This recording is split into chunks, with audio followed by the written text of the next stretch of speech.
General Flynn, you said he'd be the first, measure the orange jumpsuit as you understand the strategy to take down the whole system. They know it now. We've reached maximum danger. General Flynn, you've got the floor. Go ahead. Yeah, so thanks, Alex. I think it was the 9th or 10th of November this past year after Trump won this historic victory, where it's exactly what you just described. I put out on an X post, people can go look it up, essentially what you just said, which is I don't want everybody to start giving high fives here. This is just our first. This was D-Day, right? We have attacked the beaches. We're being shot at. We're taking casualties. We're gonna, we need to climb the cliff still. We got to get to the hedgerows. We got to break out of the hedgerows. So this is one element of a breakout, this indictment of Comey, but that's all it is. We're still at the top of the cliffs now. We're still trying to break out of those hedgerows and move into, victory over Europe, but we cannot declare victory over Europe just yet. So metaphorically speaking, that's kind of where we are. And I said that about a day, I think 24 hours after on X after the historic election by Donald Trump. So big picture, big picture. And we talked about, like you said, we talked prior about false flags.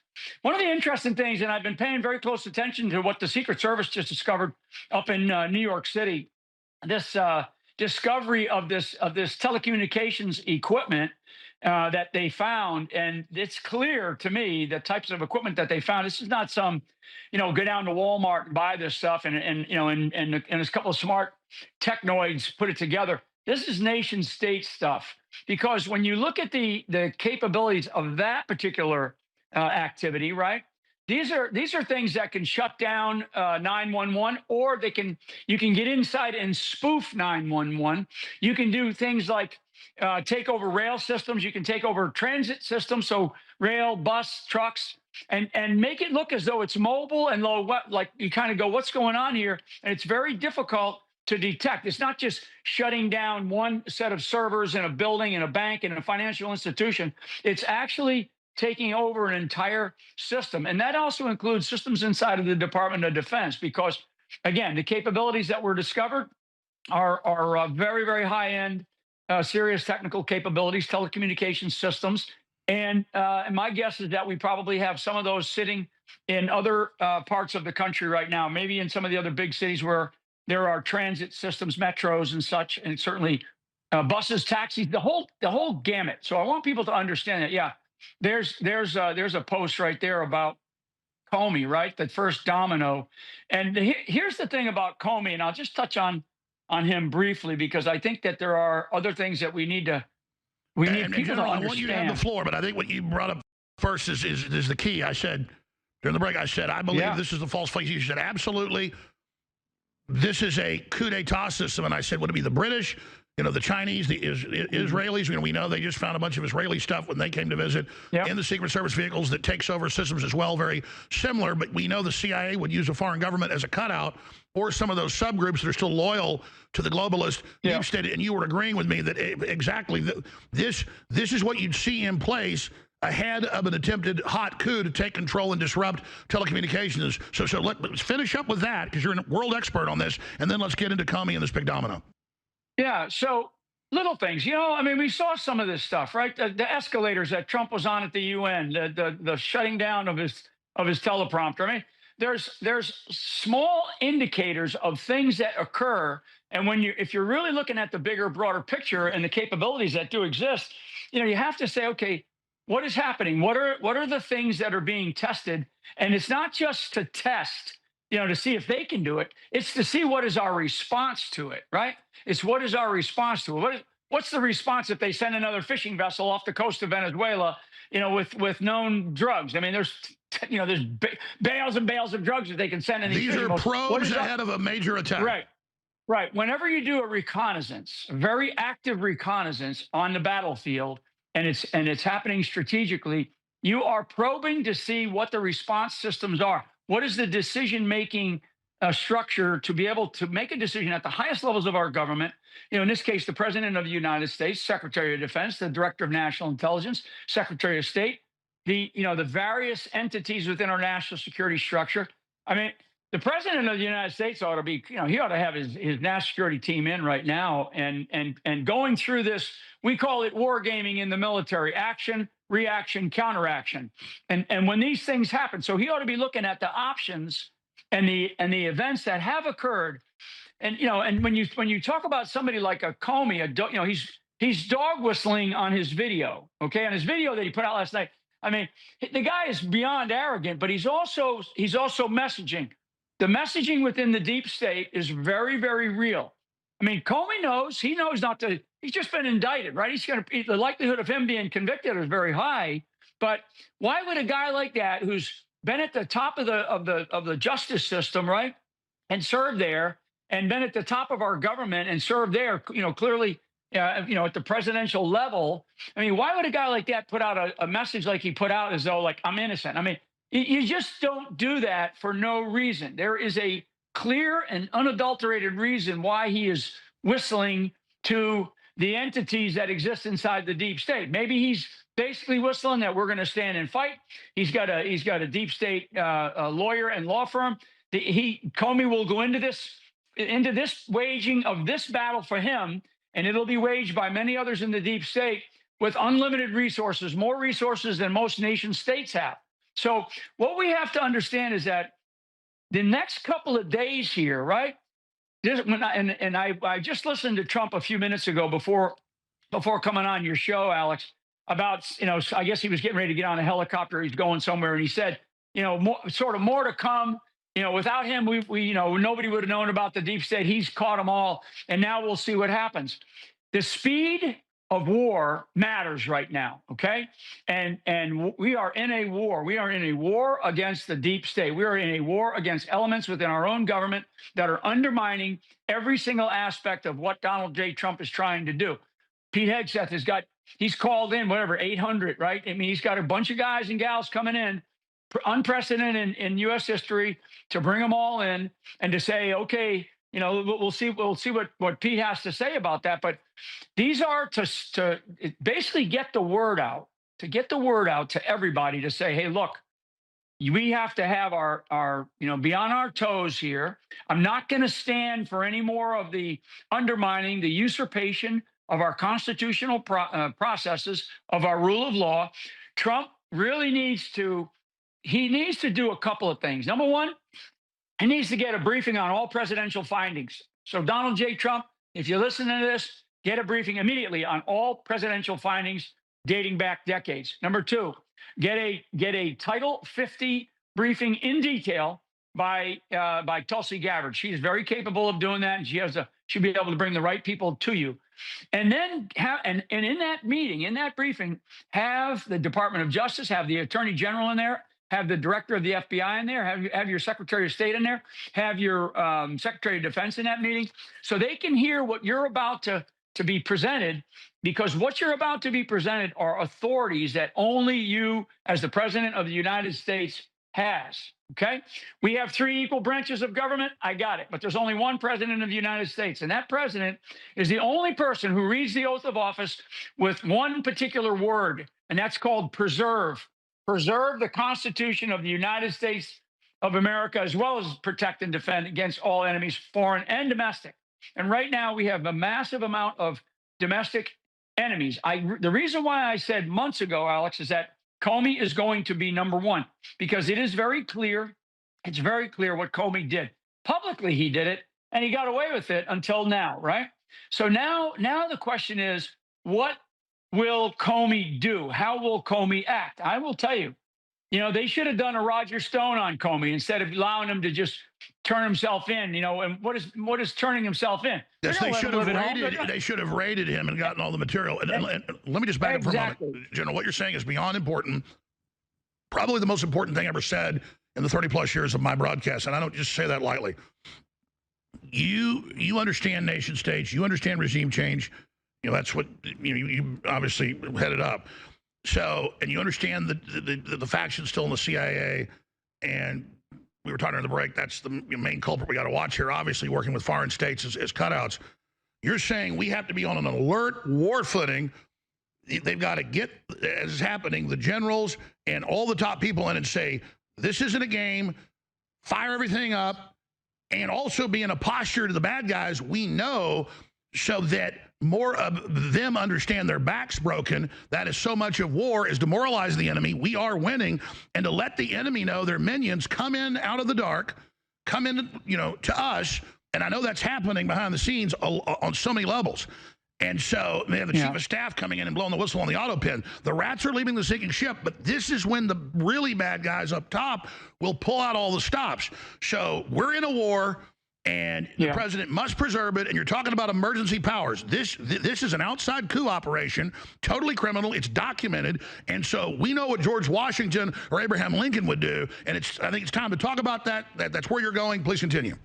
Yeah. And so there's a lot of operation centers throughout the U.S. government, but there's two primary operation centers. There's one in the Pentagon. It's the National Military Command Center, the NMCC, downstairs in the bowels of the Pentagon. I used to run the intelligence component of it.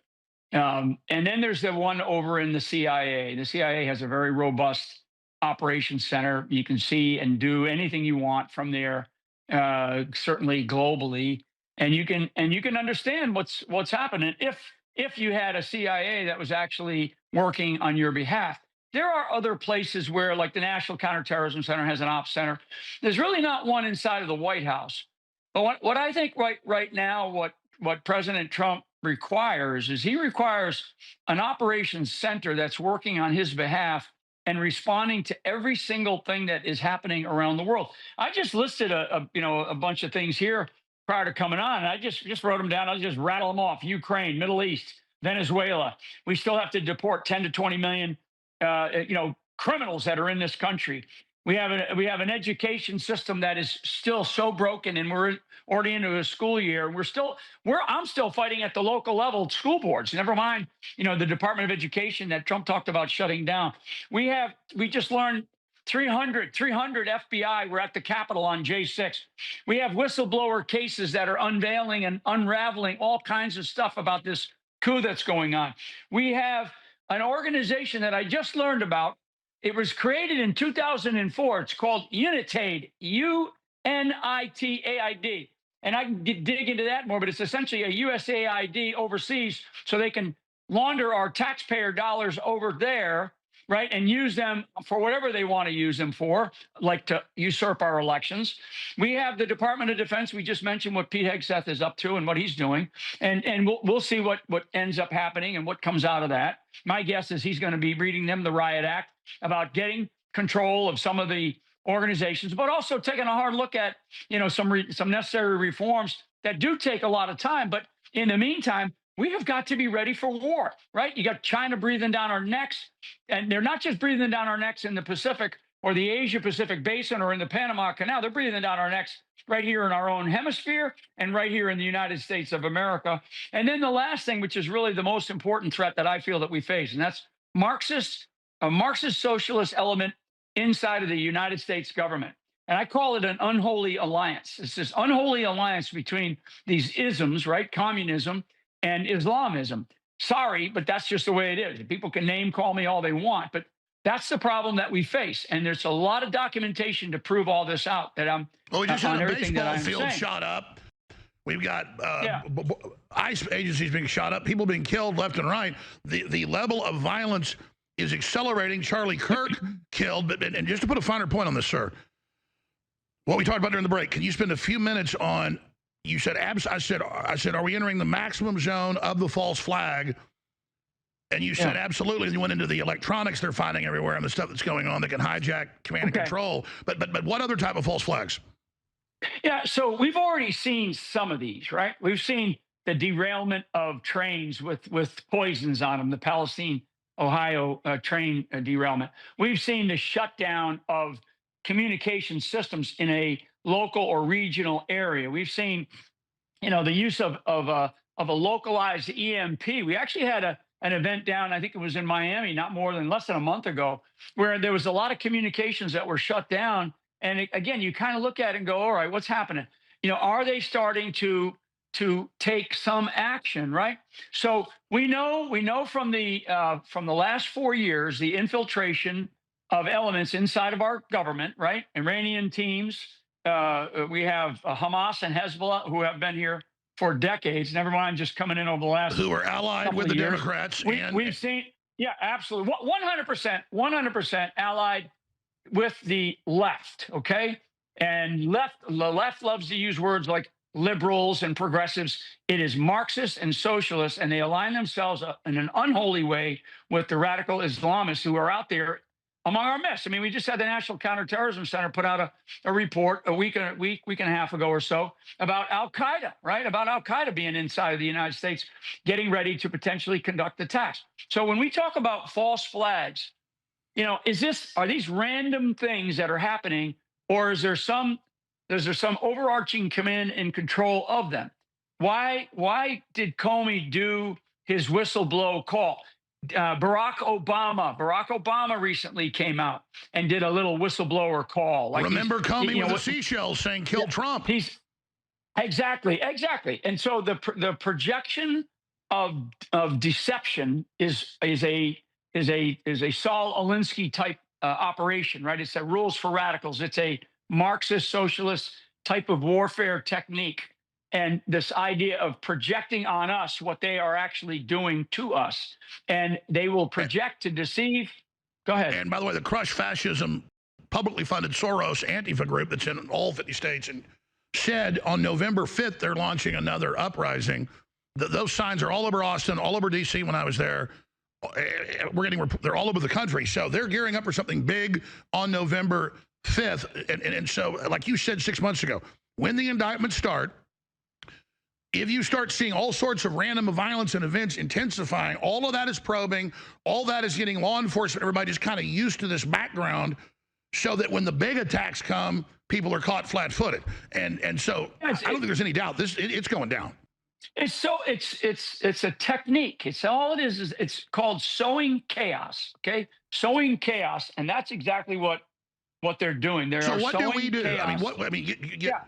I mean, like you said, Trump needs to convene an emergency meeting, like you said months ago, to demand the indictments when they already have the indictments and the U.S. attorneys are refusing to carry them forward.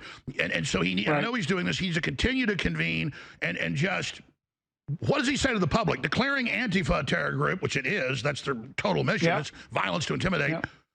That's a good move too, right? It's a perfect move.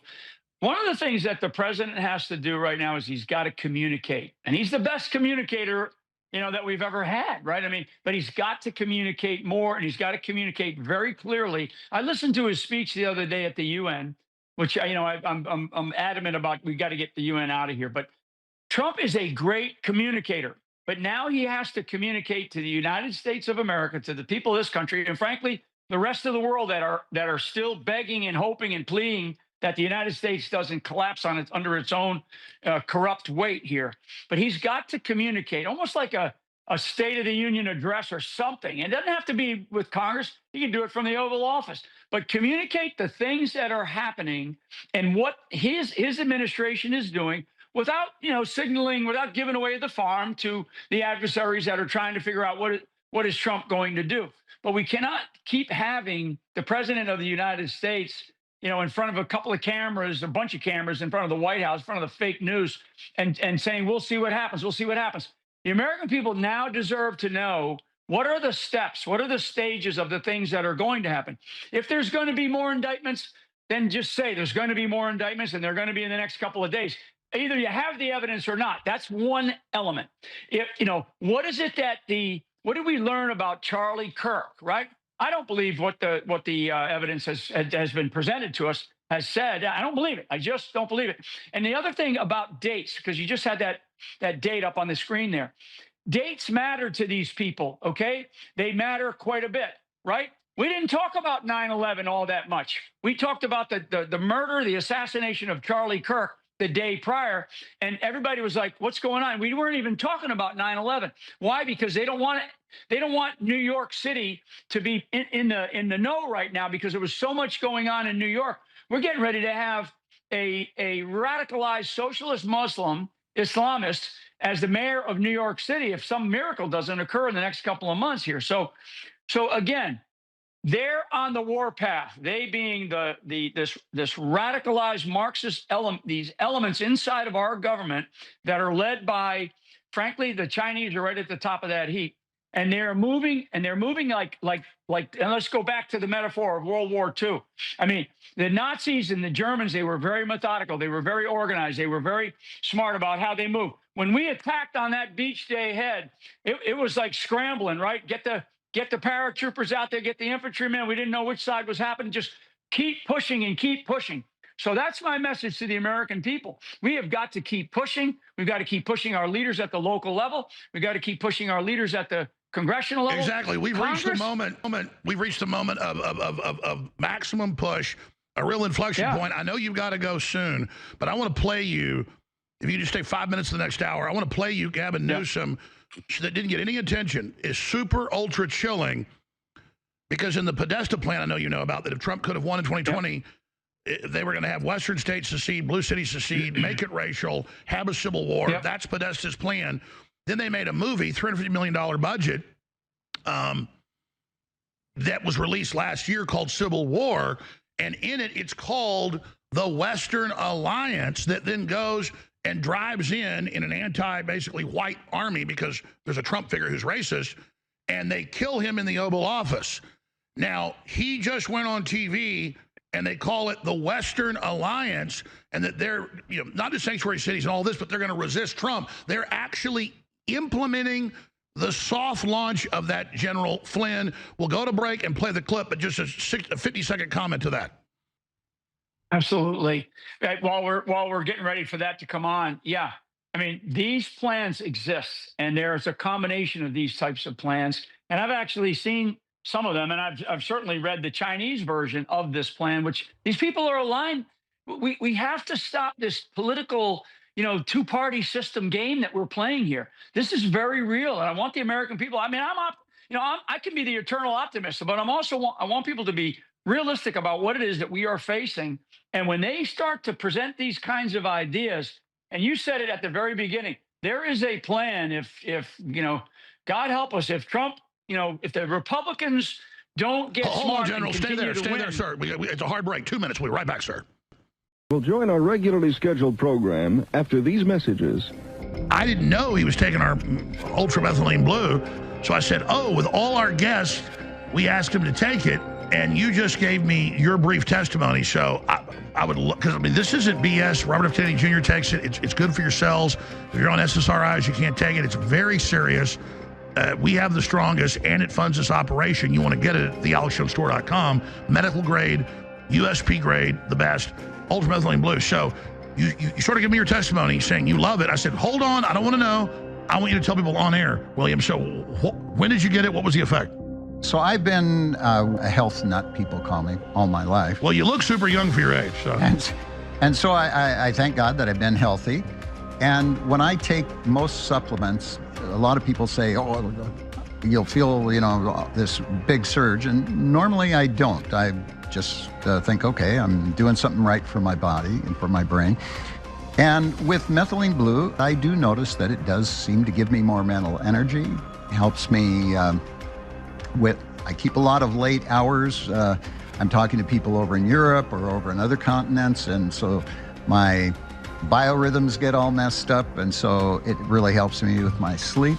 And well, be honest though, because you're saying your doctors, others told you to do it, just like mine did 6 years ago. I got it, USP, didn't really have the effect. My wife liked it, so she's been on it. We tried different brands. This one, I'm not trying to differentiate, it's just true. It's been way stronger for me. If you do have other brands you took that are as good or better, I want to know, because if there's something better, we'll go with them. I haven't found anything better.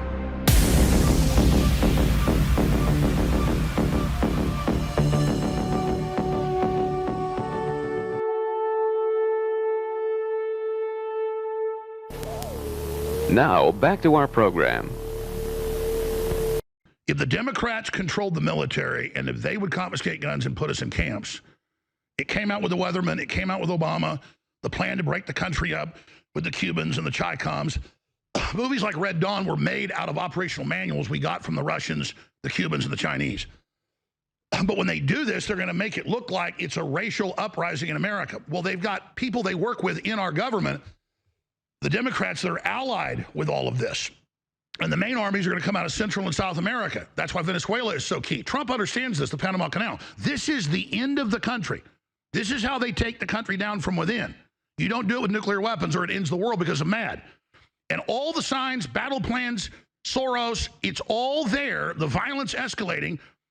Now they talk about the Western alliance and offense on TV that is in the Podesta plan and in the movie they produced about it, and they said they would do this if Trump got back in. So they said they're doing it. There's different operational plans, different subgroups that they can change, and it operates off of dates because a lot of the low levels don't have the specifics. But that's why we're in maximum danger. They've brought us into this true national crisis of survival. They say he's a dictator because they know when they kick this off, the only move is going to be the main military crushing this. So that's where we are. So you said the president needs to have battle plans presented, ready, military ready to go. I know you've got to go, but just spend a few minutes on the specific powers and what we're facing here if they launch the hot coup. Yeah, the president of the United States has powers. He has plans. They're called national security emergency orders, and he's got a bunch of them. And when he decides to kick some of those orders into effect, to put some of those orders into effect, he can do extraordinary things. Again, these are things that are within the Constitution, within his duties and responsibilities to do in order to do what I said earlier, which is to preserve the Constitution of the United States of America. He's the only one that has the authority to be able to do that. But he needs to make sure that his team, particularly his national security team, is coming around him and sitting down and going, okay, what are those orders? What are those things that I can do? I mean, it's as much as he can take over every farmland if necessary. If we thought that China was about to biologically attack our food sources. I mean, there's so many national emergencies to consider and to put into effect. And then what happens, Alex, is they kick in a whole series of laws. They actually implement it's roughly 100 to 150 laws that then kick into effect in order to be able to do that, because this is about protecting the future of our country. And this is where I get very, very serious, because I will tell you, this is not going to be another election that we're going to do this or that. I mean, no, folks, this is it. These people have made a conscious decision to start killing people. And they started with the president of the United States. They tried, and they just killed Charlie Kirk, another person who had a great, great future and was already presenting to our country the kinds of visions that we needed to be thinking about from a young man's perspective. Never mind what he did for all of us, but also what we're starting to see. We're starting to see more and more of these events occur. So the president has those things. I mentioned what he needs to be presented on by his national security team. And he also needs to be updated on all these national security emergency orders that he clearly has. They're on the books. He just has to consider which ones need to be, brought to the top, and what ones do I need to think about? What are the consequences if I do, in fact, implement that order? I mean, this is. And what is the messaging? Let me ask you this in closing. What is the messaging in the info war if we're forced to do this? Because we can't, once they, and then that's why they do it incrementally, so the frog in the pot, they're turning the heat up, it's going into boil right now, they're saying it's their move, right. We'd be fools not to believe them. Under the law and under the Constitution and his duty to preserve, that's why we have to let people know that it's hot war now. At some point, indictments and things are great, but when you got a hot coup being run with traitors inside elements of the government, at a certain point, it's actually, what Abraham Lincoln or George Washington would do if this was going on. It wouldn't be indictments, I can tell you that. Yeah, Mr. President, you're the frog in the pot, and the pot is boiling over. Get out of the goddamn pot and stand on your feet like we know you can. Present it to the American people like you can do, like no other person.